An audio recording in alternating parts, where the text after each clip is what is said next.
Good morning, everyone. Thank you so much for joining. We are just going to give it one more minute. We can see the numbers still ticking up and lots of people still logging in. So thanks for joining on time. We're just going to give the latecomers one more minute so they don't miss anything. So just bear with us for 60 seconds more and then we'll get started.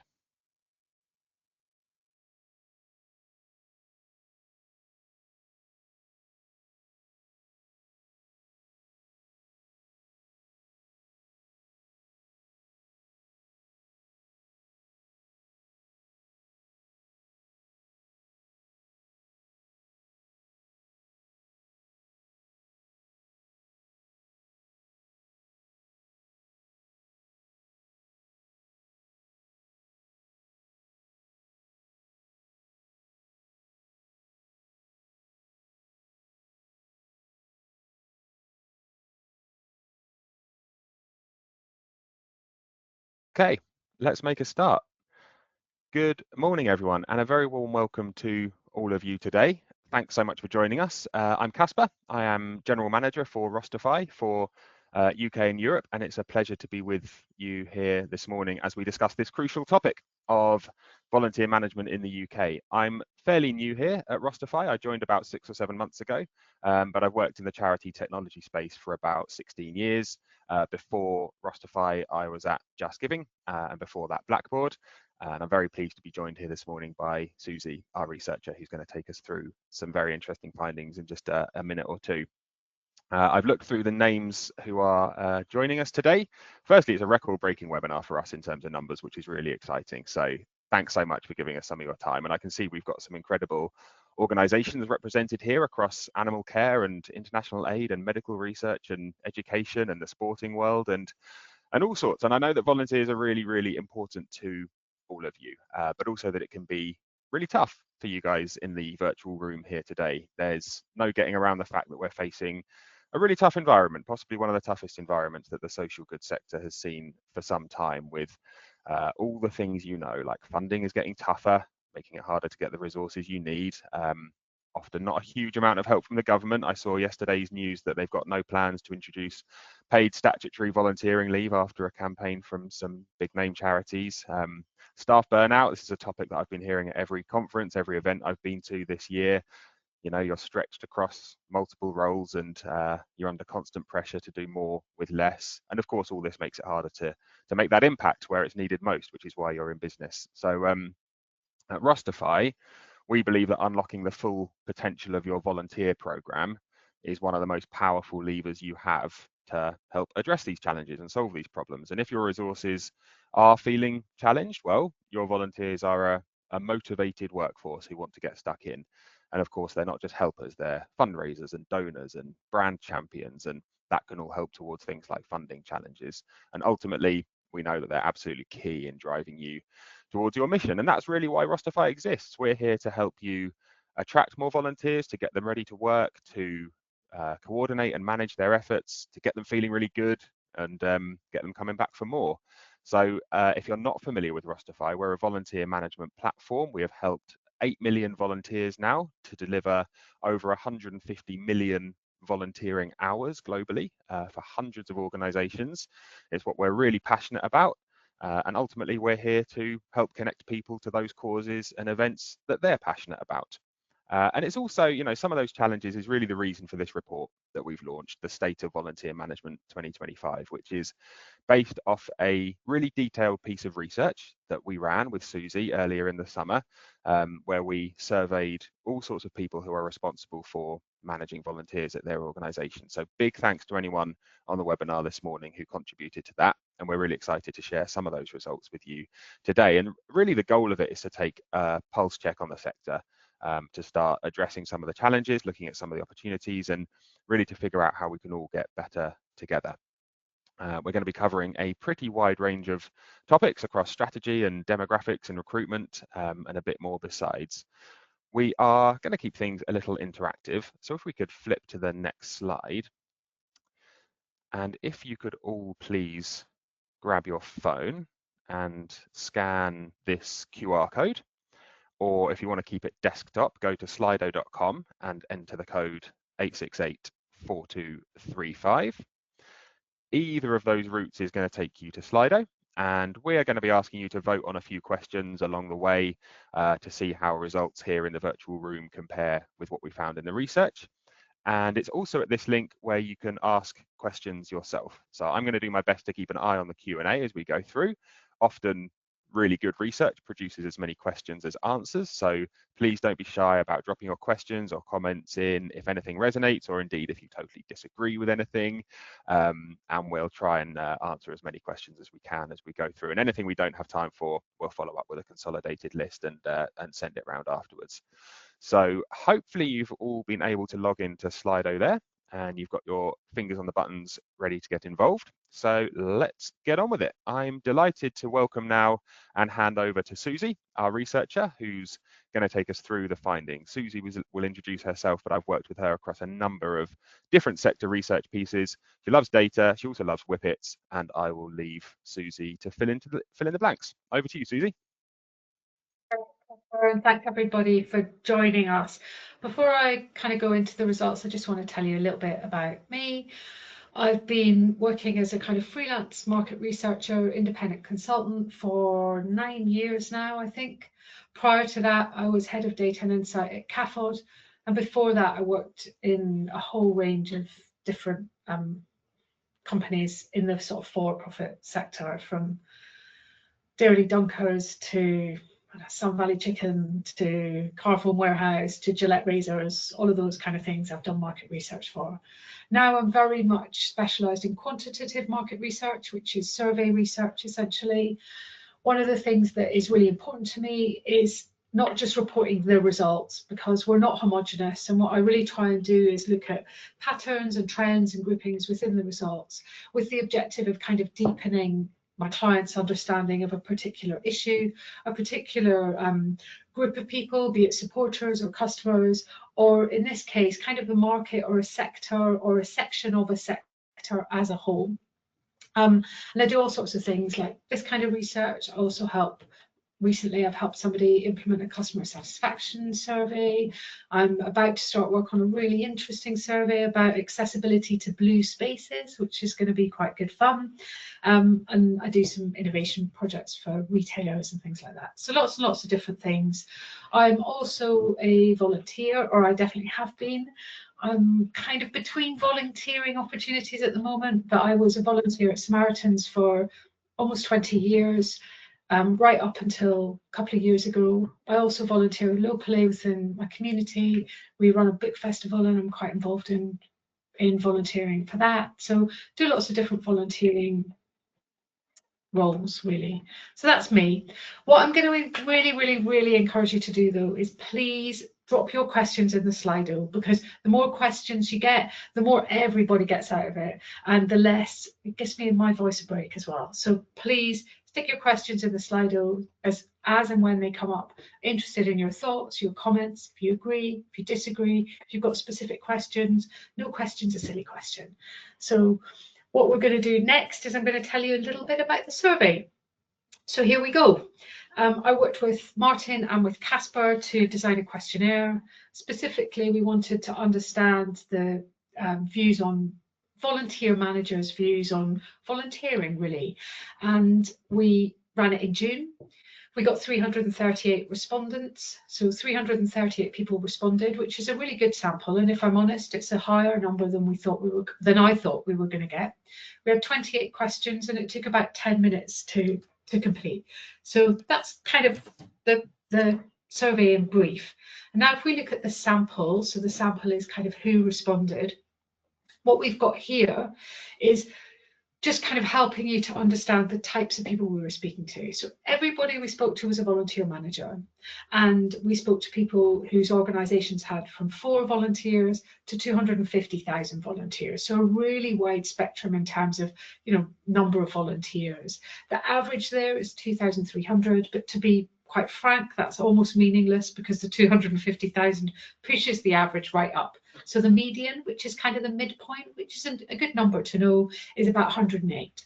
So that's kind of the numbers of volunteers and the types of organisations really we were talking to. 86% said that more than half of their volunteers were active.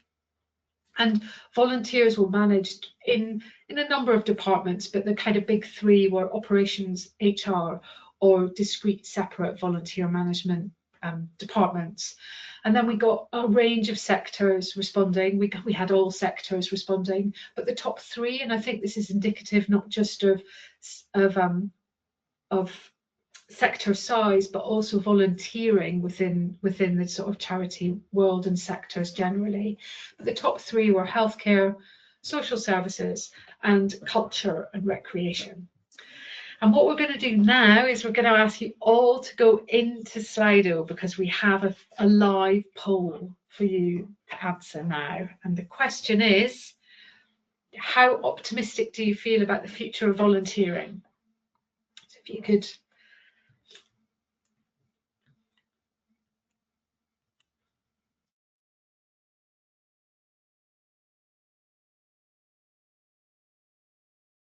Still moving. Right. I think we'll cap it there. So we had 69% of you feel optimistic about the future of volunteering, 26% in the middle there, and 5% say that they're not optimistic about the future of volunteering. And when we look at our, without wanting to sound like a Family Fortunes host, our survey said that in total, we can get on to the next one. Oh, we're still getting people coming in. So we had 70% there, which is pretty much in line with what we saw in the survey, where 72% of people agreed that they were optimistic about the sector as a whole. 22% were sort of neither, and 6% disagreed. So I think kind of the main point here really is that levels of optimism in the sector are really high. And despite the challenges, and we'll go on to look at challenges in a minute, the overall optimism is really high, and I'm really excited by that, because I think when people are optimistic, positive change is much easier to happen. And I think it's a really nice thing to start with, because it's just an upbeat stat, you know. Pretty much 3/4 of people are optimistic about the future. But despite this level of optimism, we are seeing some challenges. And if we can go on to look at the challenges,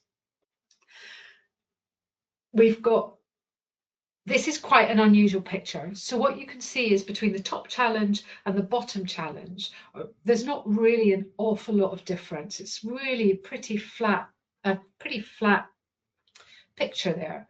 So what we're seeing is that 1 in 3 people roughly experience one of those 6 challenges, and they can kind of be divided into internal factors, and those internal factors are challenges around burnout, around internal politics, and unreasonable expectations of the time that volunteer managers have to do their jobs. So there's those kind of 3 internal challenges, and then there are 3 external challenges. The number 1 of those is recruiting volunteers. I would say that's kind of internal, external, kind of crosses the bridge. You've got recruiting volunteers, decline in volunteering generally, and retaining volunteers. So despite that optimism that we're seeing earlier on, we've got quite a few, many and kind of varied challenges. But despite all of this, when we go and look at, actually, we asked a question around how are your volunteer numbers changing over time. If we can go to we've got this is the picture. So only 15% are saying that in the last 12 months their volunteer numbers have decreased, and 46% have said that they have increased. So what's really interesting for me here is that despite those challenges, we're still growing the number of volunteers in almost half of organisations. So I think that's a really kind of interesting and useful picture for everybody. We went on to ask that group who say that they're increasing, well, what's driving the increase? And the numbers here are really small. So if I can just read them out, that's apologies for me. The dark blue line there is new recruitment campaigns. So 32% said that their growth was the result of new recruitment campaigns. 31% said that it was an increase in the volunteer pool generally. That's the grey bar. In the light blue, we've got popular causes. And I would argue that those two 31% increase in the volunteer pool and popular causes are kind of external factors. And then in the 27, that light blue, we've got adequate resourcing within the volunteer management teams. So they're the sort of four main reasons for increases in volunteer numbers. Two of them are kind of broadly external. Our pool is increasing, our cause is popular. And two of them are much more internal. We've done new recruitment campaigns and we're adequately resourced to grow. So they're the kind of main reasons. And Casper, I'm interested to know, is there anything in the chat? And also if you've got any thoughts on that. Yeah, thanks, Susie. I just think it's there's cause for encouragement here. So we've got this core group saying that they're managing to grow despite it being hard, or even those managing to keep numbers steady, which I should think is an achievement in itself in the current climate. And there's been lots and lots of talk about volunteer decline, particularly post-COVID. And I'm just hoping this starts to challenge that somewhat, or maybe it just starts to indicate a slow reversal of that trend in some sectors. But for me, I think the key takeaway is one that I've made many times in my years working across the charity space, which is the sector's remarkable resilience. I've seen it a lot of times before, managing to make things work, whatever gets thrown at you. And maybe that's not ideal, but it's still incredible to see. And I think in our survey, 93% of respondents said that volunteers have a good experience on the day. So the guys on the call, you're doing a fantastic job in potentially difficult circumstances. There is a question in the chat about volunteer retention. They do well with recruitment, but retention is their challenge, which I'll probably just park that one for now because I think we're going to come on to that a little bit later. So we'll wrap up at the end with that. Just by the way, on the Q&A, in case you can't see it, you have to toggle between polls and Q&A in Slido, and you can also upvote other people's questions if it's something that resonates with you to make sure it makes its way towards the top of the list. So I think we can move on, Susie.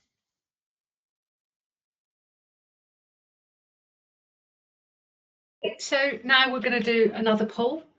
And we asked, how important would you say volunteers are to achieving your organisation's overall mission? So we've got mission critical, neutral, or not important.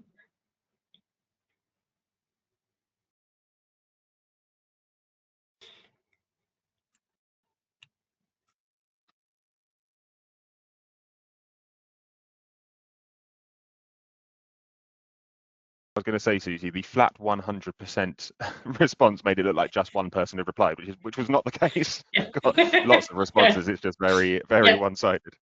Yeah, that's great, and I'm not surprised at that.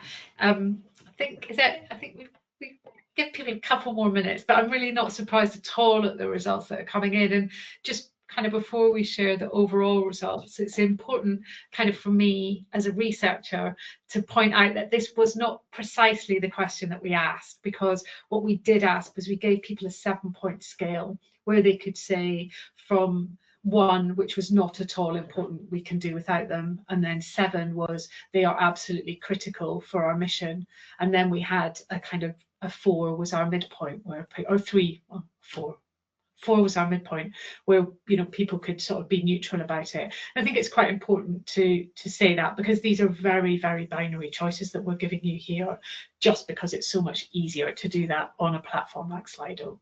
But 89% of you, I'm loving this actually, 89% of you said that volunteers are critical to achieving your organisation's overall mission.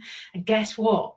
88% of the sample said that volunteers are mission critical. So you're absolutely in line with where our sample was, except that I don't think anybody said volunteers were not important to mission. So that's a kind of really useful, interesting statistic, and I'm really happy that it matched. It's always really nice when that kind of thing happens. It's probably luck more than anything else. But what really surprised me about all of this is we asked a little bit about tech. We asked 2 questions around tech. If we can go on to the next one, we asked 2 questions. One of them, do you have a volunteer management system in place? And 44% of people said that they did have a volunteer management system in place. And then we asked another question that was an agree-disagree question, but the statement we asked people to agree or disagree with was, we use technology effectively to manage our volunteer programme. And 43% of people agreed with that. So very, very similar numbers. And I think what's really interesting, for me in this is I was surprised, candidly, that those numbers are low. The volunteering I did most recently was for a book festival in our local area, really small event, completely reliant on local people to volunteer. And that was all done online. Obviously when I worked at Samaritans, volunteered at Samaritans, all of our shifts were online. Certainly in my latter years there, at the beginning, we did have a big A3 piece of paper where we would kind of block time out for us. But even when I think about how I've used tech today, I've hardly been out the house today, but I have been on my phone, and I don't really use social media, but I've had a video call with my mum who's not well. I've tried to sort out with this group that I meet every month what we're doing at Christmas time. So I've done quite a lot on tech already. So I'm surprised that only 2/5 really are saying that they use technology to effectively manage volunteer programs, and that 2/5 have a volunteer management system in place. So I don't know if you've got any thoughts on that, Casper. Well, I just think that's the big takeaway. If senior leaders really feel that volunteering is so important, why aren't more investing properly in it and in the technology to support it? I think 81% in the survey said that not just that volunteering is critical, but specifically that it's critical to service delivery. Service delivery is the reason the organisation exists, so there's nothing more important than that. So if I was someone listening into this, I'd just be using this kind of data point to make a business case for investment, and a money where your mouth is question potentially to senior leaders in the organisation. We've had a question come through which related back to the recruitment point, which was how do you think the new RVS recruitment platform Govo will impact recruitment, or will this just be another flash in the pan and a waste of time like dolt.org, which I think is a really, really interesting and very timely question. And I think all of us in the industry are cautiously optimistic. I mean, publicity is good, right? This is going to put a little bit of a spotlight on volunteering as a thing. I know there've been a few flashes in the pan and a few less than successful attempts at this kind of thing in the past. I know that RVS are launching with a TV campaign, which is great for publicity, and I think they've got some pretty big hitters on board to help it start with a bang, at least.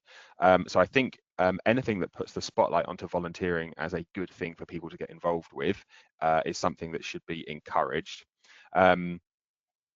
I think they've got 2,000 charities signed up, or approaching 2,000, which is a big number.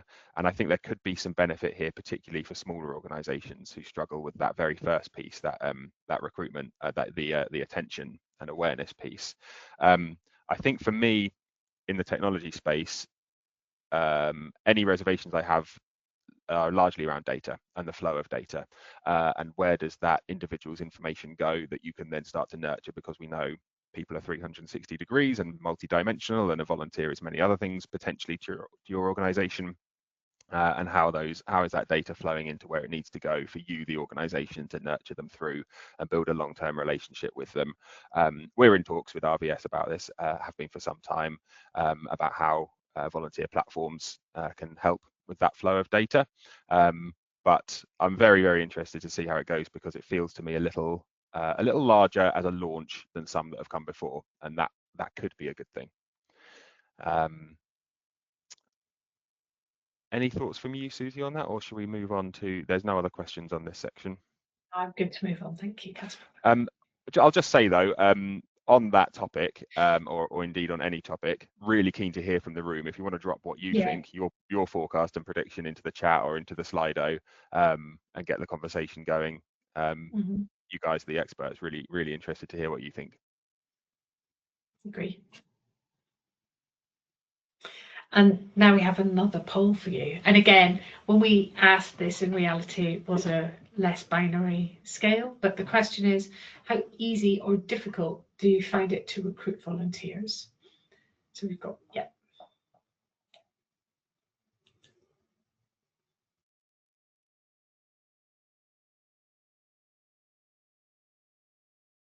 love watching these numbers as they change.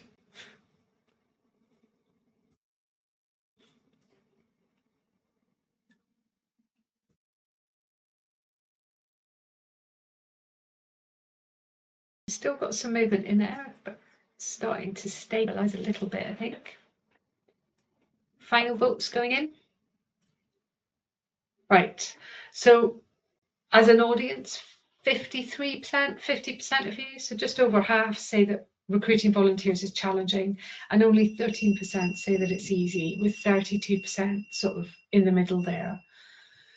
We can see the results, they were actually quite different, and we got really even kind of third, a third, a third. A third said it was challenging, a third said neither, and a third said easy. And for me as a researcher, to see this kind of pattern is really unusual. It's not something that is regularly seen, and it's something that I often look for. You know, when we've asked a question, I often want to see those really regular breaks, because what it shows is that there's kind of polarization.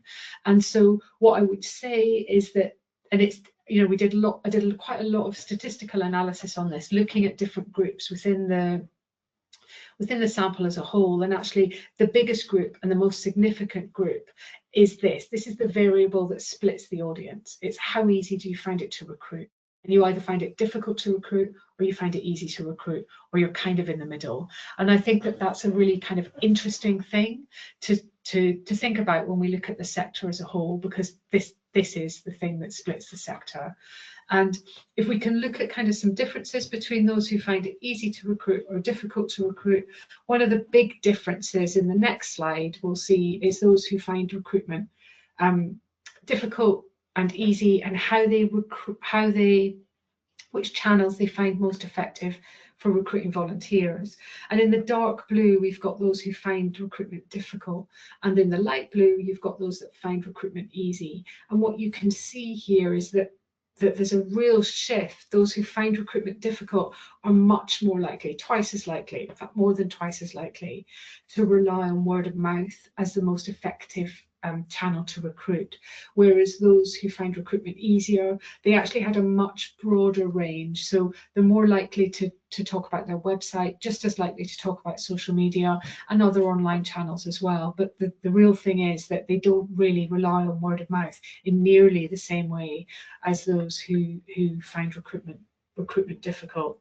And the next thing that we ask about, and that I think is interesting, is when we're again looking at those in the dark blue who find recruitment difficult and in the light blue who find it easy.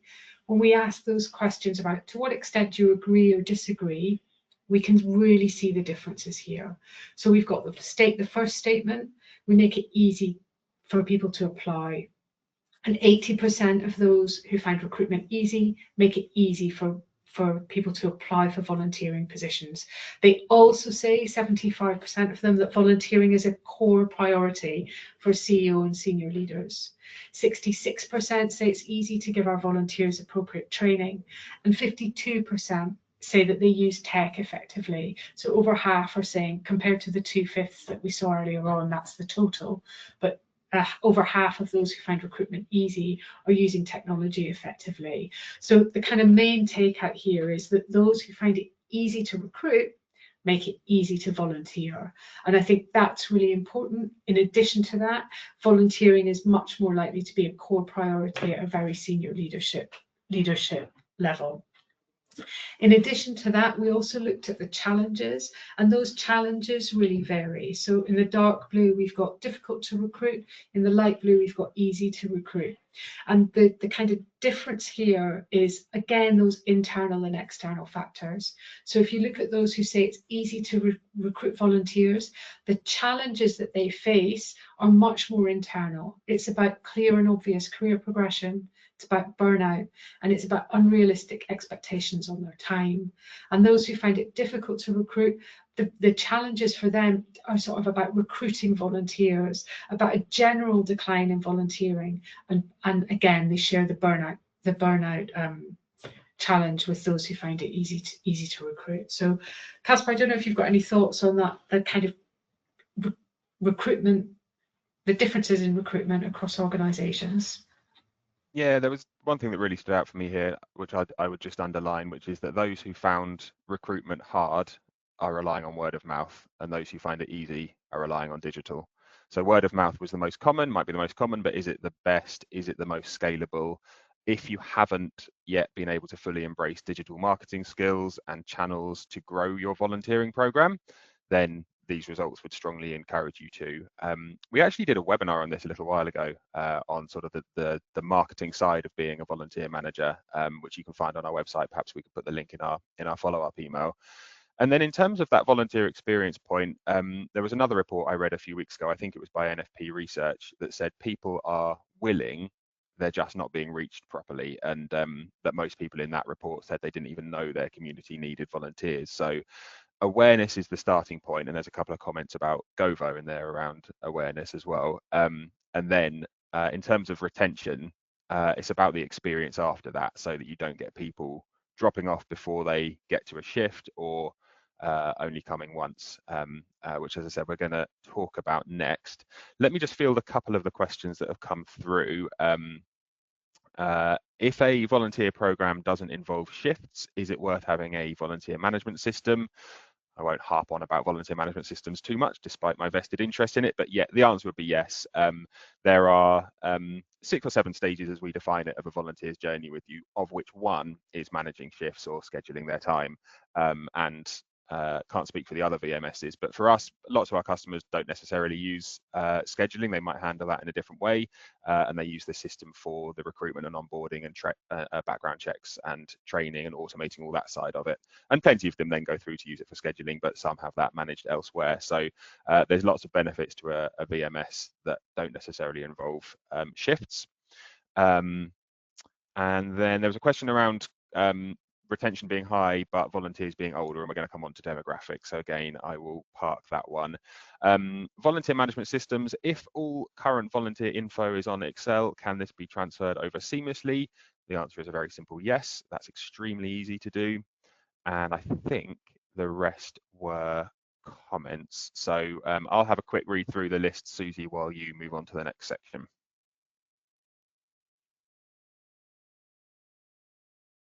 Lovely, thank you. So we've got another demographic question here. So another question, this time it's a demographic one, and we're asking, in which age group are most of your volunteers? Okay.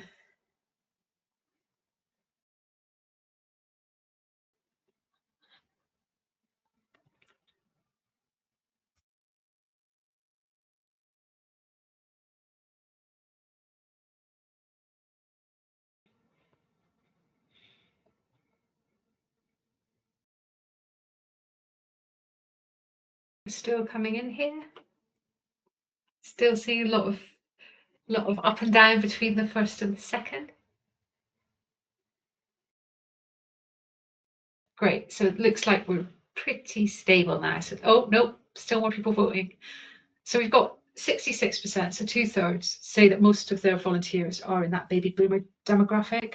And we've got a quarter, just less, oh, yeah, a quarter, thanks very much, saying that most of their volunteers are in the Gen X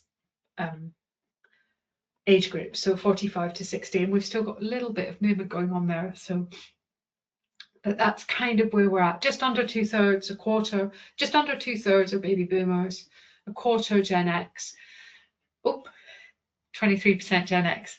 And then we've got 5% are Gen Z or Gen Z, and we've got 3% saying that they're that older generation, the silent generation. And you're different from the sample. If we have a look at what our sample said, we got 44% put most of their volunteers in that baby boomer age demographic. We've got 44% baby boomers, 28% Gen X, 15% Gen Y, and 12% Gen Z or Z. And we've got 1% in that silent generation. So I don't think this is surprising. I think it's pretty typical around what our, how much time we have as we age and our capacity for volunteering and giving our time as well. But I think what kind of makes me a little bit nervous about anything where you've got this is effectively a time series, is where you're weighted at one end of the time series. And when that happens, as you know, and you're all aware, you need to make sure that that funnel is being filled. And I think, that we're in a really different environment now than we were even 10, 15, 20 years ago. So I expect it's harder to get that funnel filled. And so we have to think about that. How do we recruit our kind of younger volunteers? And we asked another question, converse of this, which is, in which demographic group do your generation group are fewer of your volunteers? We've got the complete inverse. So we've got 45% said that they were in Gen Z. We've got 32% who were the silent generation, and then the middle is very few organisations said there are fewer volunteers with that group. I don't think this is surprising to anybody, but then we asked another of those tech questions around,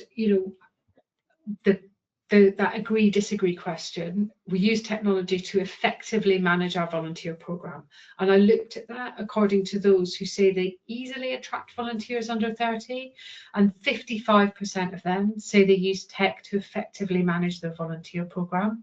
And then we've got 36% who disagree that they can easily attract volunteers under 30. Only 36% of them are using technology to effectively manage their volunteer program. So I think that's a really interesting stat, is that those who find it easy to attract volunteers are more likely to be using tech effectively to manage their volunteer program. So I'll hand over to you now, Casper, for some thoughts on that. Yeah, thank you, Susie. And there was a comment I saw around technology doesn't necessarily just mean VMS, and I absolutely agree with that. When we talk about technology, we're talking about the holistic tech stack and the integrated nature of all the various systems you're using. Yeah. Can I jump in there just for 1 second? Yeah, please. Yeah. Yeah, I want to make that really clear, actually. This question here isn't about a VMS. It's saying we use technology as a whole effectively to manage. So it's not just VMS. So I'll stop that. I meant to say it earlier on. Thank you. But I think, as you said, this is where technology starts to get particularly important, and no surprises that there's generally a struggle to attract volunteers under the age of 30. And clearly every generation gets not just more digitally native, but it's digitally everything. It's simply the only way to engage. And as attention spans unfortunately decrease, this is the impact of the addictive design of social media apps, then you have less time to capture attention and spur the next action. And it's not a particularly fun conclusion, but there's not much point ignoring the facts. We are in the attention economy. So getting involved with your volunteer program has to be easy, has to be really low friction, has to be quick. Expectations, these are consumer expectations we're essentially talking about, and they are shaped by how other brands have made it really easy to engage with them, and charities need to do the same. And so have you lowered that barrier to taking that first step with you? Do you really need a full application form as your first step, or could it just be a drop your email here and if you want some info, and we'll get back to you? In terms of efficiency, this is a critical point with technology. If you've got the right technology in place for your back office, and that's the kind of system that's largely going to be used by you guys on the call, then automating processes and integrating with other systems really starts to make sure that you are spending your very precious time giving your volunteers an amazing experience.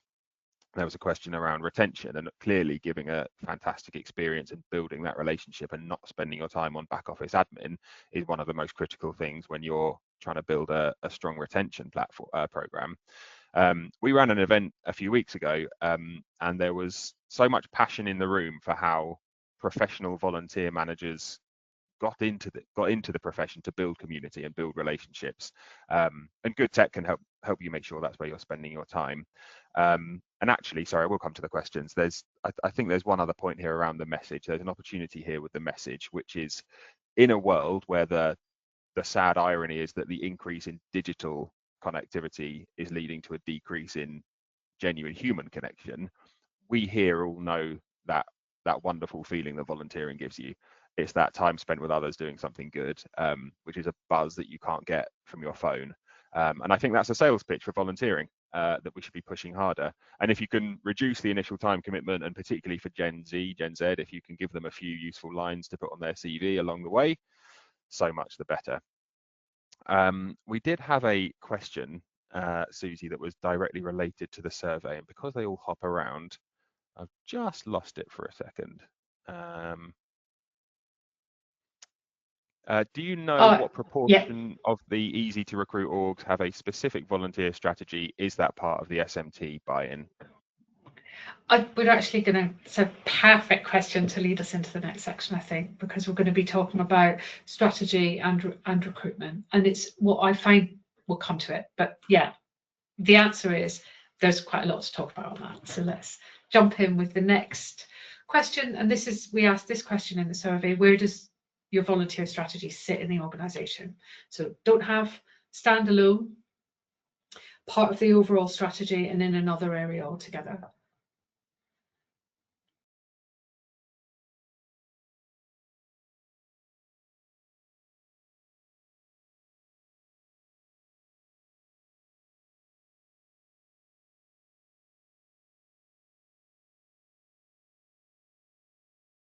Okay, I'll give you a little bit more time just to sort of get the final bits and pieces in here.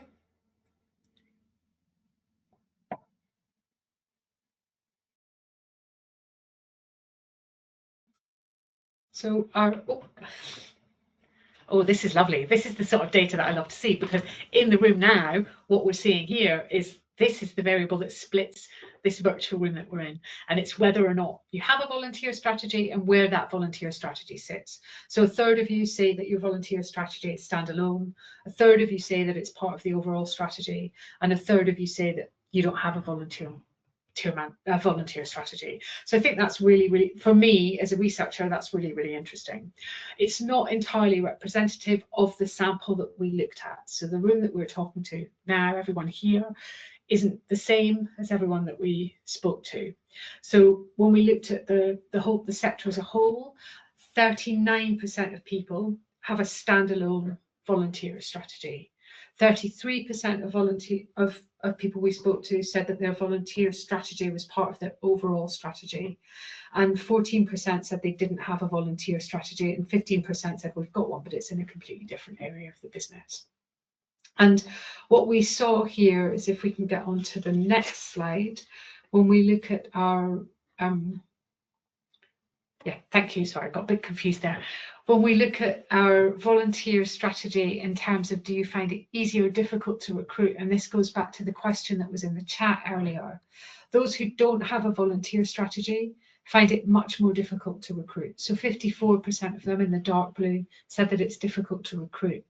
But when we look at the left-hand side, those who've got a standalone volunteer strategy, a third of them find it difficult to recruit, a third of them find it easy to recruit.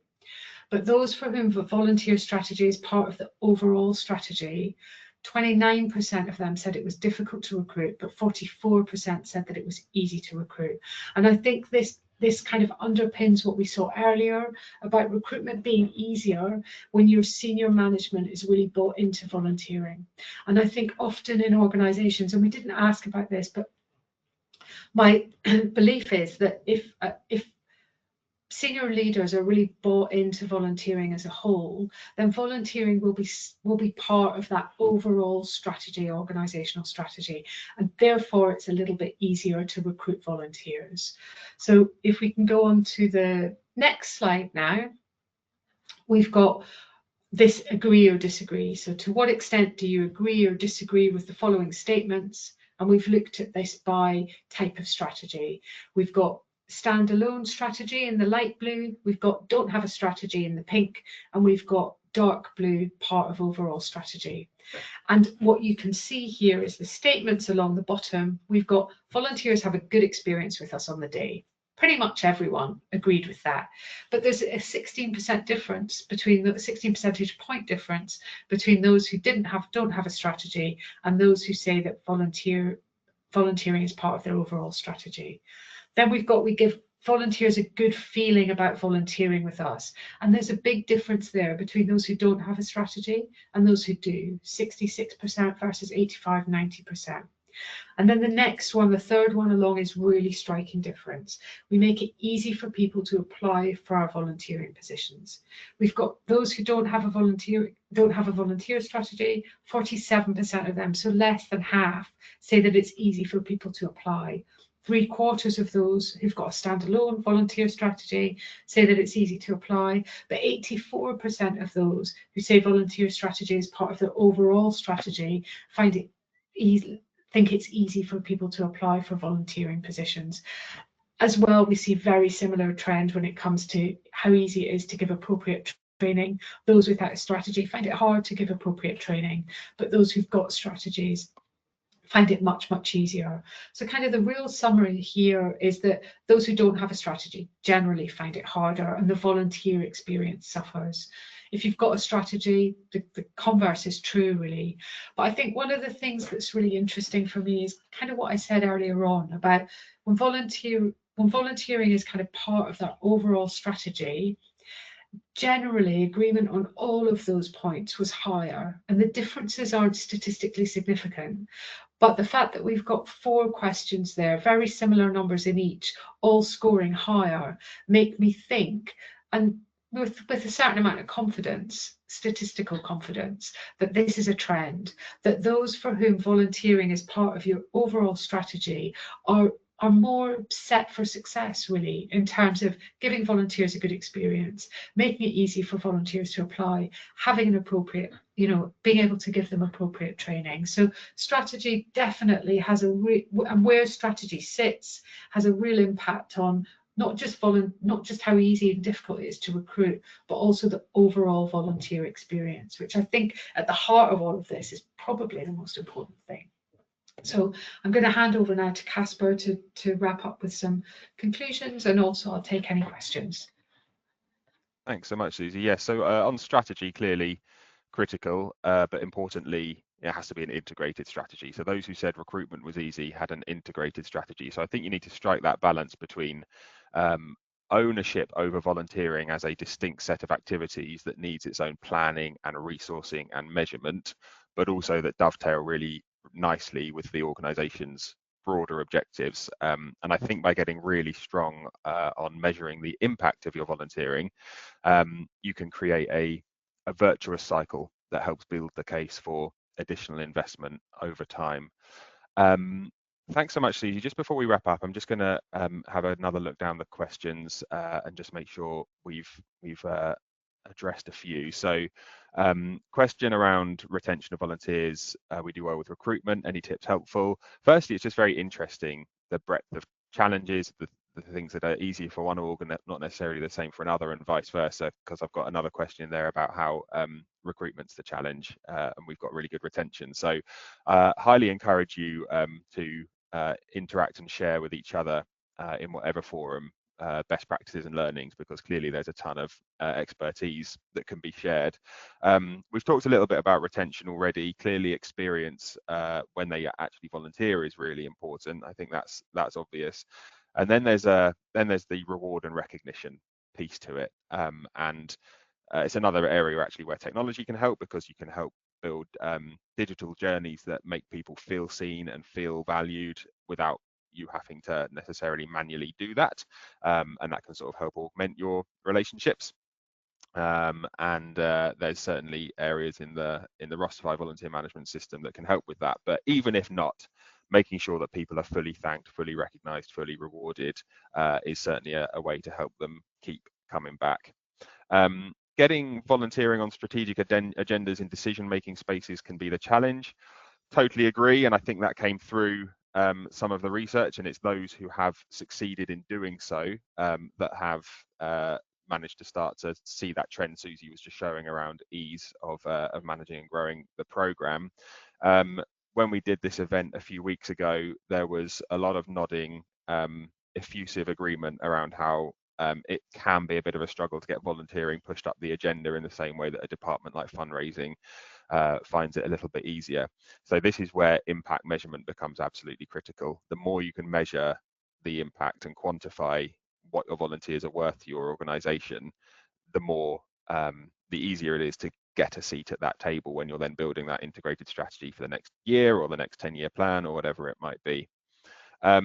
On making it easier to volunteer, any thoughts on the early work being done on open data standards, volunteer passports, and sharing volunteer data between orgs? Yeah, we think it's really interesting. We've been approached by a governmental body to help feed into this research about the possibilities of open data standards and passporting. Where I think there's clearly a win is on background checks, and where one background check could be passported across multiple organisations. And when we talk about recruitment and reducing friction, if that was a stage that didn't have to be repeated every time you volunteered, that would be a massive help. How do you tackle not ostracizing the older volunteer generation who don't feel comfortable using tech? It's a really good question. My response, I mean, it would be probably quite biased towards my own lived experience of the older generations that I know. They're really good at it. There aren't that many. There aren't that many left who are strongly averse to using technology. So I'd challenge the assumption in most cases that actually that's going to be as much of a problem as it would have been even 2 or 3 years ago.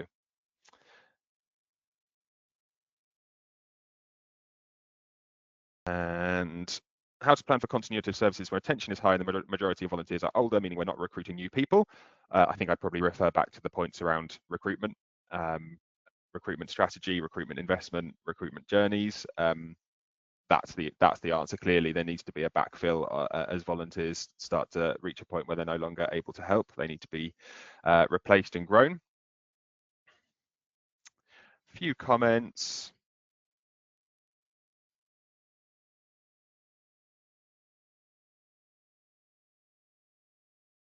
And I think the rest is probably advice for one another. Susie, just jump in if I'm missing anything.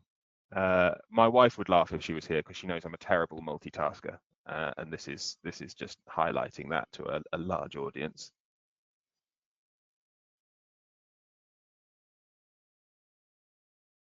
Will we receive a recording of this meeting? Yes, absolutely, and please do share it far and wide. Okay, I think looking down the list, we've covered most things. In order to give everyone back their day, we'll call it there. And what we'll do is we'll go back through the list of questions really carefully afterwards, and anything we've missed, or if we've got any content, because we've got a huge database of content that we've created in Rosterfy over the years, ebooks, webinars, white papers that might help with some of the challenges and questions you're raising, then we'll send those out. So I think that's where we'll leave it in terms of the run through for the results from the research. We have only covered a part of it, so please do download the full report if you haven't already. Clearly, there are challenges, there are opportunities. Your volunteer numbers may be in growth or they may be in decline depending on the org, and building that engagement that we've talked about with the next generation might be hard, but bottom line, volunteers remain absolutely critical. And it's vital that there's leadership buy-in, that there's a dedicated volunteer strategy, and dare I say it, good technology in place to support it all. But overall, it's great that optimism remains high, right back to that very first poll. Yeah. And as I said, the resilience of the sector to achieve growth in the face of these challenges is genuinely amazing to see. You're all an inspiration. Susie, any closing comments from you? I don't think so, Casper. It's just been, I'm really grateful to everybody who's joined and listened, and I hope it's been useful for people to kind of see the results, and I hope the report, when you download it, will be really insightful as well. Agreed. And this is going to be an annual report that you can look forward to. So we'll do it every year, and then we'll be able to start analysing year-on-year trends as well, which will be really interesting. So thanks so much, Susie, for all your work, and thank you for joining us this morning to run through it. Thank you all who joined us for your time, and we wish you all the best with the rest of your day. Thanks very much.